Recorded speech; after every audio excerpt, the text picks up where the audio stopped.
నిన్న అందరూ అడుగుతున్నారు మమ్మల్ని అందరినీ కూడా, పక్క జిల్లాలో 25 మండలాలు చేసినప్పుడు ఈ జిల్లాలో ఎందుకు చేయలేకపోయినారు అని చెప్పేసి. నేను చాలా మార్లు, ఇప్పుడే కాదు, నేను 2 నెలల కిందట మేమంతా కూడా ప్రతిపక్ష పార్టీగా ప్రభుత్వం దృష్టి తీసుకొని పోయా. నిన్న ఏదో ఐఏబీ మీటింగ్లో జరిగితే అక్కడ కూడా ఓడో ఇద్దరో వైఎస్ఆర్సీపీకి సంబంధించిన వారు, ఆ ప్రజాప్రతినిధులే కూడా, మంత్రులు కూడా అడగబడింది. ఈ జిల్లాలో అందరూ కూడా అధికార పార్టీ శాసనసభ్యులే, పార్లమెంటు సభ్యులు ఉన్నారు, మంత్రి ఉన్నాడు. మంత్రిగా పనిచేసిన వాళ్ళకి ఇద్దరికి అనుభవం ఉండే వాళ్ళు కూడా శాసనసభ్యులుగా ఉన్నారు.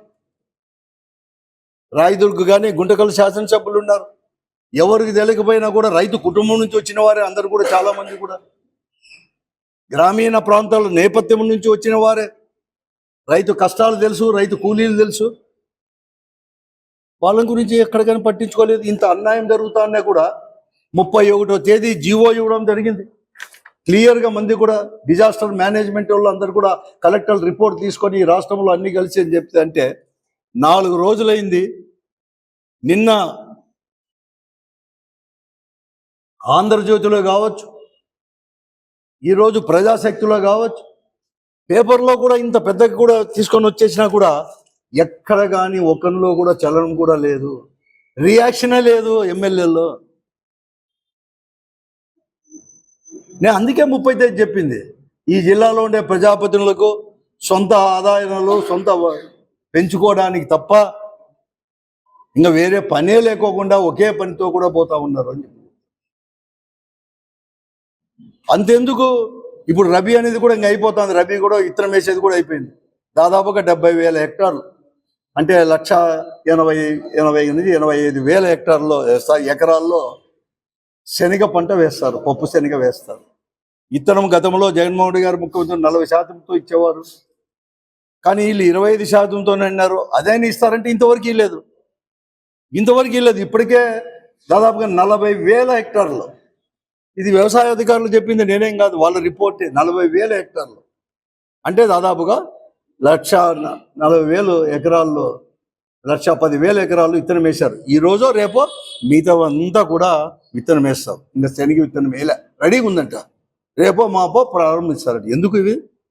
యూరియా ఎట్టయితే బ్లాక్ మార్కెట్ తగిలించినారో, విత్తనం అంతా వేసినాక, రైతు అంతా వేసినాక మేము ఇస్తాన్నాం అని చెప్పేసి, మళ్ళీ కూడా సబ్సిడీ ఇస్తాను అని చెప్పేసి వారి దళారులకో లేకపోతే వారికి కావలసిన వాళ్ళకు మాత్రమే ఆ విత్తనం తీసుకొని పోయి మళ్ళీ యూరియా ఎట్టయితే అమ్ముకున్నారో బ్లాక్ మార్కెట్లో అమ్ముకోవడానికి తప్ప, మీరు సబ్సిడీ రూపంలో ఇచ్చేది తప్ప ఇంక మరో దానికి పనికి వస్తుందా అని చెప్పి నేను అడుగుతాను. చెప్పండి ప్రజాప్రతినిధులారా, ఏంది ఇంత అన్యాయం చేసి కలెక్టర్లు రిపోర్ట్ పంపిస్తా అంటే, కలెక్టర్ కానీ జిల్లా అధికారులు కానీ ఒక సమీక్ష అయినా చేశారా ఈ జిల్లాలో ప్రజాప్రతినిధులు అని అడుగుతాను. ఈరోజు పప్పు శనగ విత్తనం వేసేదే మన ఆర్థిక శాఖ మంత్రులు కేశవ్ గారి యొక్క అసెంబ్లీ నియోజకవర్గంలోనే అత్యధికంగా పప్పు శనగ విత్తనం వేస్తారు. అక్కడే అన్యాయం జరిగిన నోరు రాదా మీకు? మనసు లేదా?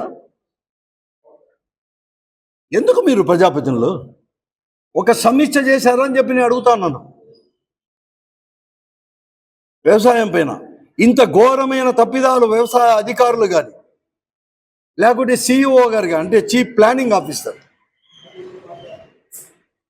వాళ్ళంతా కూడా ప్రవర్తిస్తా అంటే ఎక్కడ కానీ పని చేస్తా అంటే ఎవరు అడిగేవాళ్ళు లేకపోతే ఈ జిల్లాలో అడిగేవాళ్ళు లేరని, మేమేదో అడిగితే మా ఇట్లా వాళ్ళు ఈ ప్రజల కోసం అనేది కూడా మేము అడిగితే మా పైన రాజకీయ దాడి చేయడానికో విమర్శలు చేసేదానికో తప్ప, వ్యక్తిగతమైన విమర్శలు చేసి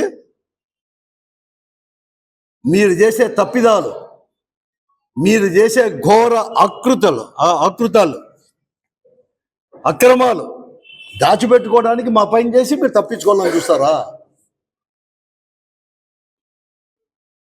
ఆర్ యు నాట్ అషేమ్డ్? అసలు సిగ్గు లేదా మీ అందరికీ? నేను అడుగుతాను. ఈ జిల్లా రైతాంగంని ఇట్లా గాలికి వదిలేసేసి, ముందుగానే ఈ జిల్లాకు చరిత్ర ఉంది, అతి తక్కువ వర్షపాతం ఉన్న జిల్లా. ఈ జిల్లాల నుంచి వలసలు అనేది కూడా ఎక్కువ. ఏ బెంగళూరుకో, ఏ బాంబేకో, ఏ హైదరాబాద్కో ఇట్లా కూడా బతకడానికి కూడా ఎంతో కూలీనాలు చేసుకొని అక్కడ కూడా రోడ్డు పక్కన కూడా ఎంతోమంది చావులు చూసాం, ఆత్మహత్యలు చూసాం, వలసలు చూసాం. ఇప్పుడిప్పుడే అవన్నీ కూడా కుదటపడి సన్నగా లైన్లో పడతా అంటే అసలు ఈ జిల్లా ఈ రాష్ట్రంలో కాదు, ఈ దేశంలోనే ఉపాధి హామీ పథకం అనేది కూడా ఒకటి ప్రారంభం అయిందంటే దేశంలో, ఆ దినం సిఎంసి వాళ్ళంతా మేము కూడా అప్పుడు పార్లమెంట్ సభ్యులు వచ్చామంటే ఇటువంటి జిల్లాల కోసం, ఇటువంటి జిల్లాల రైతు కూలీల కోసం, రైతుల కోసమే అటువంటిది తీసుకొని వచ్చేసి ఈ జిల్లాలోనే ప్రారంభం చేశారంటే ఆ చరిత్ర ఉంది కాబట్టి ఈ జిల్లా చేశారు. మళ్ళా కూడా పునరావృతం చేస్తారా? తీసుకొని పోతారా మళ్ళా ఆ జిల్లాకు? నోరు లేదా మీకు?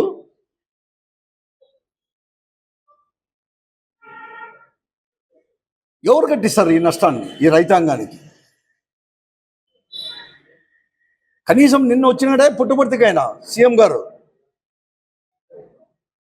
ఇక్కడ సత్యసాయి జిల్లాకు, పుట్టపర్తికి, ఈ జిల్లాలో ఉండే ప్రజాప్రతినిధులందరూ కూడా ఇది 31వ తేదీ ప్రకటించిన, కనీసం నిన్న 2వ తేదీ 2వ తేదీ ఏమో వచ్చినట్టు, 1వ తేదీ ఏమో వచ్చినట్టుంది. వెంటనే మీరు పోయి అడగాల్సిన బాధ్యత లేదా అని అడుగుతాను. ఎందుకంటే 29వ తేదీ ఆన్ రికార్డ్, 29వ తేదీ వీళ్ళందరికీ డిజాస్టర్ మేనేజ్మెంట్ సమావేశం అయితే ఈ జీవోని రిలీజ్ చేశారు. మంత్రులు ఏం చేస్తున్నారండి?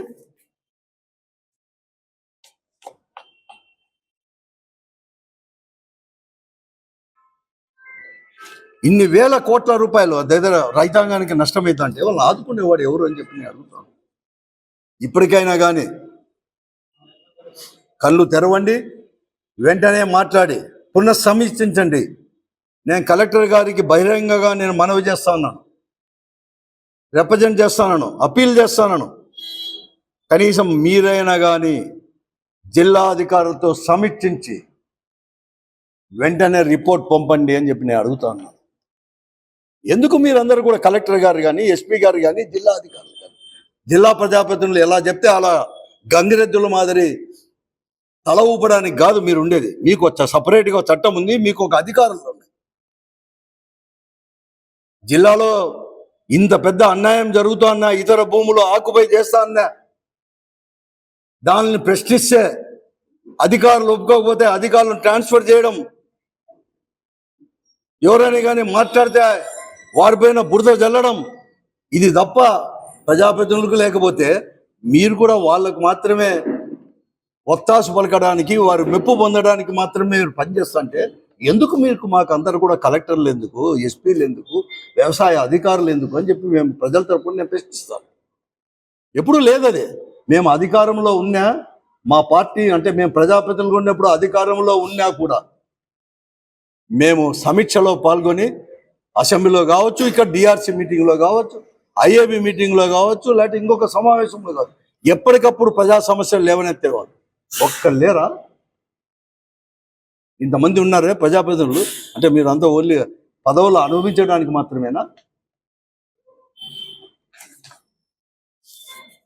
కాబట్టి ఇప్పుడైనా కానీ వెంటనే తీసుకోవాలని, అలాగే చంద్రబాబు నాయుడు గారికి కూడా, ముఖ్యమంత్రి గారు నేను మనిస్తున్నాను, కేవలం ఏదో ఎక్కడో వరద తుఫాను వచ్చింది కాబట్టి ఆ తుఫాన్లో ఉండే ఆదుకుంటామని చెప్పేసి హెలికాప్టర్లో అంతా కూడా తిరిగేదే కాదు.